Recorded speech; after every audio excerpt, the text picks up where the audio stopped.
Hello and welcome. Now we're going through Learning Objective 2 for L4M8 question. And as always, there's a case study because L4M8 has 4 questions with a case. So let's look at what we're going to be talking about today. Discuss the advantages and disadvantages of competitive tendering in enabling LOCOG to achieve the best value for money. Okay, so we're all about competitive tendering, advantages and disadvantages to get best value for money.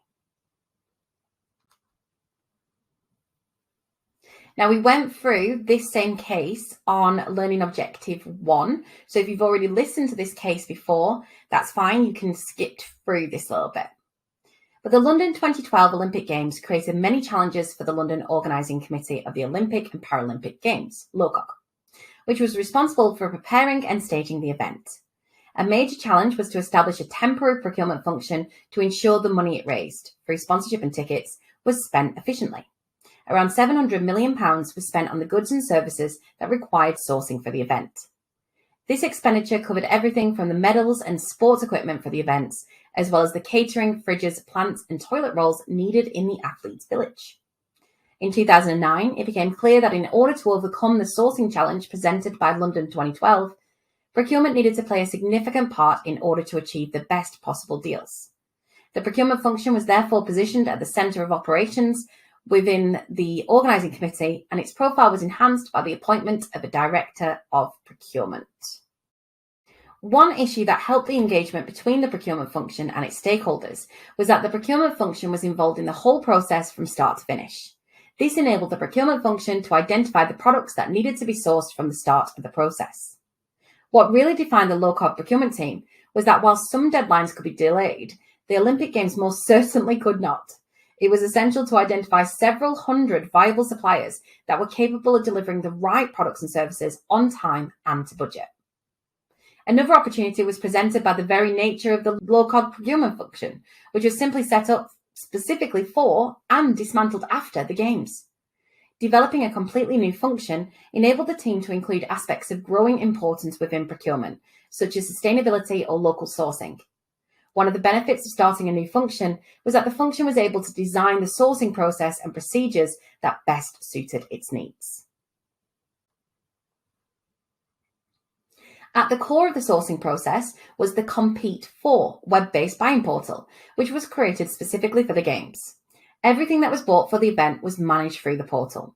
All interested suppliers had to register and declare the categories for which they could provide products or services. The portal opened up the opportunity for any supplier with an internet connection to express an interest and pitch for business. The procurement function was required to look at all those suppliers who registered. Although the portal involved slightly more work up front for the procurement function, this was offset by the value achieved, because a number of new, unknown and innovative suppliers were identified during that sourcing process. Once a preferred bidder was identified for a particular contract, the final stage of the sourcing process was the deal approved group.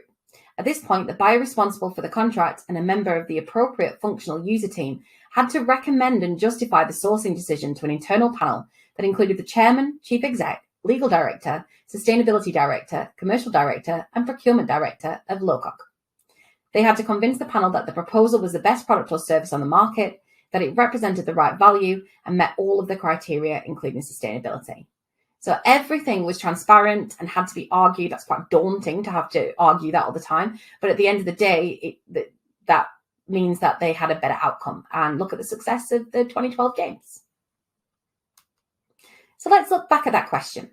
Discuss the advantages and disadvantages of competitive tendering in enabling LOCOG to achieve the best value for money. In its simplest form, we need to define tendering. Tendering is the process by which an organisation who is in need of goods or services invites other parties to submit a proposal or bid to provide these goods and services.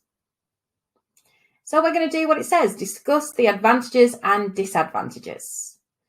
Now, obviously, you've got to link each one of these back to the LOCOG case.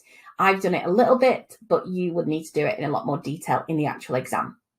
So a benefit is establishing criteria that ensures supplier selection is fair, transparent, and auditable.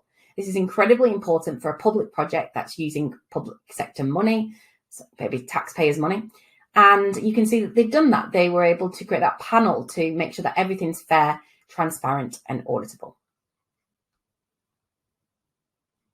It's also a good thing to use with high value purchases.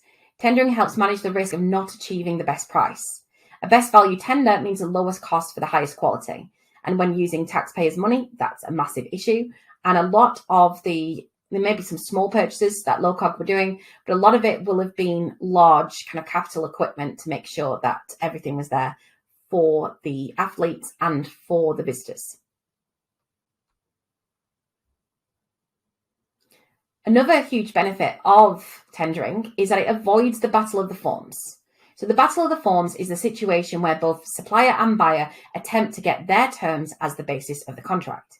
Now, we want it to be our terms because our terms protect us more than the suppliers, which protect them, obviously.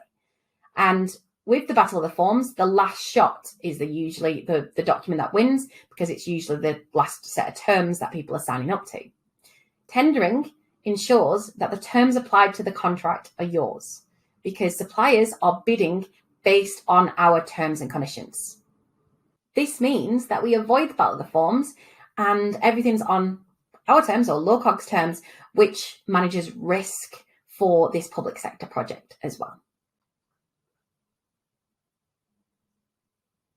And another benefit of tendering is it provides potential suppliers with equal opportunities. So everything's transparent, how the decision has been made, and this should help avoid challenges and legal issues which can add extra cost and delay and so on, and create an issue for that public sector body. There are issues with tendering though, and one of the issues is that it discourages closer working relationships with suppliers. Why would they try and build closer relationships with you when they know that they could either lose the contract next time you tender it, or that you're not going to award it to them? So they're going to do basically the bare minimum. So you're not going to create that closeness and get all the ideas. I mean, because London 2012 was such a big deal, maybe they would, but in general, tendering doesn't tend to get a close relationship and therefore get that loyalty and so on. It also can limit innovative approaches. Suppliers may be less likely to suggest innovative approaches that could have helped LOCOG in this one-off event, because they know that, they may not win that tender and they may have told you a good way of doing it, which you might use with the supplier that you go with.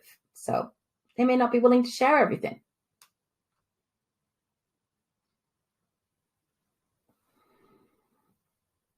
Small, medium enterprises may be discouraged due to the complexity of tendering process and the ability to, do all of the portals and set all of that up. That could put off quite a lot of smaller suppliers by this large applications, maybe a huge insurance premium that's expected, all these sort of things. So they may actually have reduced, even though the portal should have opened it up, it may have actually basically got some smaller suppliers just to not bother. And let's be honest, tendering is time consuming and costly. It can take a long time. It's something that LOCOG didn't have, and it can cost a lot of money, especially if you need to retender or renegotiate and so on. It adds even more to the cost. So the question said discuss. I do think it's important that you come to a conclusion at the end and you say, obviously there are problems with tendering, but this is the best way to manage the risk and so on for LOCOG, for some of the larger value items and so on. And just kind of come to a conclusion, whatever you think there. I think it's important. Hopefully that's been useful for you. Thanks so much for listening. I'm going to catch you back for another constructive response exam answer soon. Bye for now.